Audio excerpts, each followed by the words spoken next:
guided towards Leo. What are your plans for expanding your book via, how do you say, movies and video games?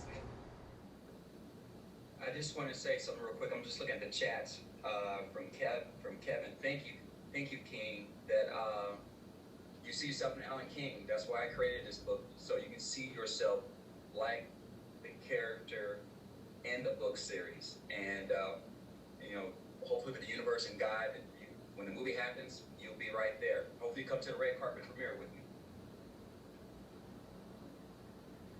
I'll be there. Atlantis, that's the Lantern Warrior salute I created from Kobe. Rest in peace, Kobe. Do you want to talk about some of the questions that my students came up with that you were impressed with? Oh yeah, let me look at some of those. I just want to say humbly, Dr. Cedrick, that I thank you for having the foresight and having this book in your class and the students reading it. Every question I read has literally blown me away, that you literally see where I wrote like one sentence, you writing paragraphs, just for one thing, for example. So thank you for acknowledging with the hairstyle. I saw a lot of questions on that. With I rank the warriors by their hairstyle. If you're a ball, you're an infantry warrior. If you have afro baby dreads, you're an officer. But if you're a general, generally you're a king. You have dreadlocks. And I saw a lot of different questions in regards to just how people deem black people with natural hair, especially with dreadlocks. I wasn't aware in California they just passed a law where you can work in a white collar company with dreadlocks now. So I thought that was very fascinating. Even with the things that's happening with, I talk about Zeus. He tells Athena, you cannot date Alan because alien blood and Greek blood does not mix. I wrote this 9.5 years ago. Then you see this interview with Oprah with Meghan Markle and Prince Harry about, you know, their son Archie. You know, you can't make this stuff up.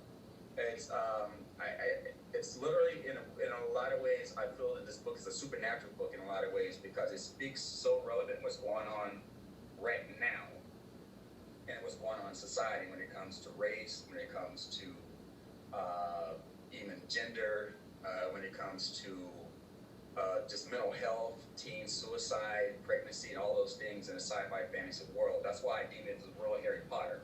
But I wanted to have it positive, but each character have their own situations they go through. And a lot of your students, they see that and they get that. And I really liked the questions even with the Mayan King and the son of a Mayan King and the servant woman, that he sacrificed himself. He didn't think he was worthy of being a royal blood. So a lot of people had a lot of different questions, in regards to that. And I'm just continue to read the book. As you read more into it, delve deeper into the wormhole of Atlantis, you'll see what's going to happen to Josh Stone later on, especially in book 2. One more question for you, Leo. I would like for you to give a synopsis of your books, and then afterwards we're going to open up for questions. But yeah, just give us a synopsis of the series that you created. You're on mute. I give my elevator pitch like I generally give everyone. Alec King is a black American living in a blue-collar family in Miami, Florida. He's constantly bullied by the popular jock in high school, but one miraculous day, he comes across a magical crystal necklace that gives him the powers telepathy, teleportation, and he has the abilities to speak to sea animals. Alan finds out he's an alien hybrid prince from the lost city of Atlantis, and once he connects with his Atlantean ancestors' ghosts, he must prove to them that he's worthy to become king. So now Alan goes on this epic journey proving himself to his ancestors. He's still trying to live a mortal life in a supernatural world he's now exposed to. Some of the supernatural forces knows who he is. They're trying to kill him so they can rule Atlantis in the world.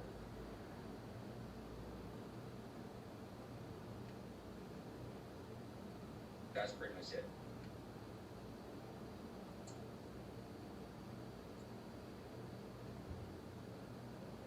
Thank you all for wonderful answers. I appreciate it.